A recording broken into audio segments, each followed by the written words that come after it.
ভিডিওর ব্যক্তি বাংলাদেশের সুপ্রিম কোর্টের সাবেক বিচারপতি শামসুদ্দিন চৌধুরী মানিক, যিনি বছরের পর বছর বিতর্কের কেন্দ্রবিন্দুতে ছিলেন। সম্প্রতি ভারতের সীমান্তে আটক হয়েছেন তিনি। শুক্রবার সিলেটের কানাইঘাট উপজেলার দনা সীমান্ত এলাকা থেকে তাকে আটক করে বর্ডার গার্ড বাংলাদেশ বিজিবি। পরবর্তীতে ২৪ আগস্ট শনিবার ফৌজদারি কার্যবিধির ৫৪ ধারায় গ্রেফতার দেখিয়ে বিকেলে সিলেটের চিফ জুডিশিয়াল ম্যাজিস্ট্রেট আদালতে তাকে হাজির করে পুলিশ। প্রত্যক্ষদর্শীরা জানান, আদালতে তোলার সময় অনেকেই তাকে ডিম ও জুতা নিক্ষেপ করেন। হামলার চেষ্টাও চালান বেশ কয়েকজন। আমরা তাকে কার্যবিধির ৫৪ ধারা মোতাবেক গ্রেফতার করা হয়েছে। ঢাকার লালবাগ, বাড্ডা এবং আদাবর থানায় তার বিরুদ্ধে হত্যা মামলা সহ একাধিক মামলা রয়েছে। বিচারপতি মানিকের বিতর্কিত কার্যক্রম ও মন্তব্য বহুবার আলোচনার জন্ম দিয়েছে। বৈষম্য বিরোধী ছাত্র আন্দোলনের সময় বেসরকারি টেলিভিশনের টক শোতে একজন নারী উপস্থাপকের সঙ্গে তার আক্রমণাত্মক আচরণ নেট দুনিয়ায় ব্যাপক সমালোচনার জন্ম দেয়। সেই আলোচনায় আন্দোলনরত শিক্ষার্থীদের উদ্দেশ্যে তিনি রাজাকারের বাচ্চা বলে মন্তব্য করেন, যা তার প্রতি মানুষের ক্ষোভ আরো বাড়িয়ে তোলে। আপনার কোনো অধিকার নেই আমাকে রাজাকারের সন্তান বলার। আমি একটা মুক্তিযোদ্ধা পরিবারের সন্তান। বিচারপতি মানিকের বিরুদ্ধে আরও অভিযোগ ছিল, যা তাকে বিতর্কের কেন্দ্রে নিয়ে এসেছে।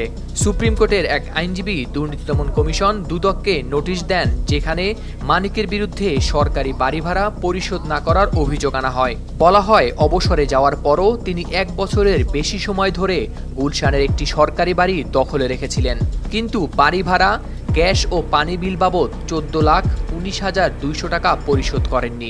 উনি যে অতিরিক্ত সময় এখানে বসবাস করেছেন, এজন্য সরকারি এই বাসার ভাড়া এবং পরিষেবা বিল বাবদ ১৪ লক্ষের বেশি টাকা উনি সরকারি বাসা ভাড়া এবং পরিষেবার বিল পরিশোধ না করে উনি সরকারি কোষাগারের অর্থ আত্মসাৎ করেছেন।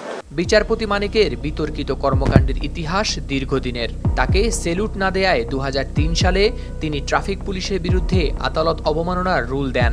এ নিয়ে পরে পুলিশের তৎকালীন মহাপরিদর্শক শহীদুল হক বলেছিলেন, সেলুট দেয়ার বাধ্যবাধকতা নেই। এ মন্তব্যে আদালত তাকে চাকরিচ্যুত করলে তিনি রাষ্ট্রপতির কাছে ক্ষমা প্রার্থনা করে পদ ফিরে পান।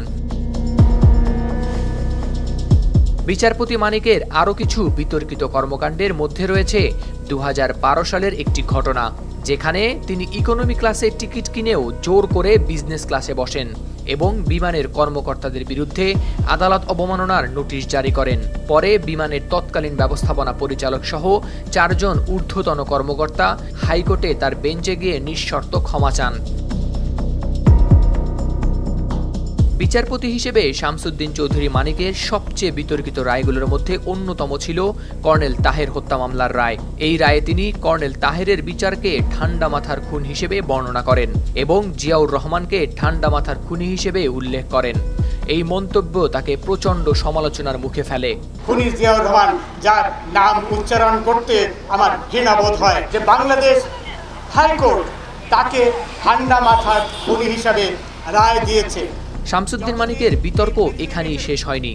২০১২ সালে তৎকালীন সংসদ স্পিকার আব্দুল হামিদের বিরুদ্ধে আদালতে বসে তিনি নজিরবিহীন সমালোচনা করেন, যা সংসদে ব্যাপক প্রতিক্রিয়া সৃষ্টি করে। সংসদ সদস্যরা তাকে স্যাডিস্ট হিসেবে বর্ণনা করেন এবং সুপ্রিম জুডিশিয়াল কাউন্সিল গঠন করে তাকে অপসারণের প্রস্তাব দেন। তবে সেই সময় কোনো কার্যকর পদক্ষেপ নেওয়া হয়নি। আমরা বিচারপতিদেরকে শ্রদ্ধা জানাই, আমরা সম্মান করি, কিন্তু যারা স্যাডিস্ট, যারা অপরকে কষ্ট দিয়ে মজা পায়, যারা তাদেরকে আমরা ঘৃণা করি।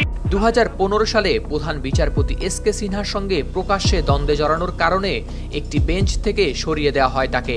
অবসর গ্রহণের কয়েকদিন আগে তিনি প্রধান বিচারপতির অভিশংসন চেয়ে রাষ্ট্রপতির কাছে চিঠি লেখেন, যা আরও বিতর্কিত পরিস্থিতি তৈরি করে।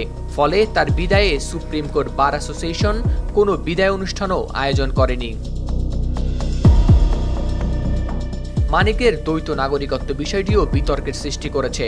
তিনি বাংলাদেশ ও ব্রিটেন উভয় দেশের নাগরিক, এমনকি তিনি বিদেশে থেকে মুক্তিযুদ্ধ করেছেন দাবি করায় ব্যাপক বিতর্কের জন্ম দেয়। ২০১২ ও ২০১৫ সালে লন্ডনে তার উপর হামলার ঘটনাও ছিল আলোচিত। হাওলাদার শামীম, RTV।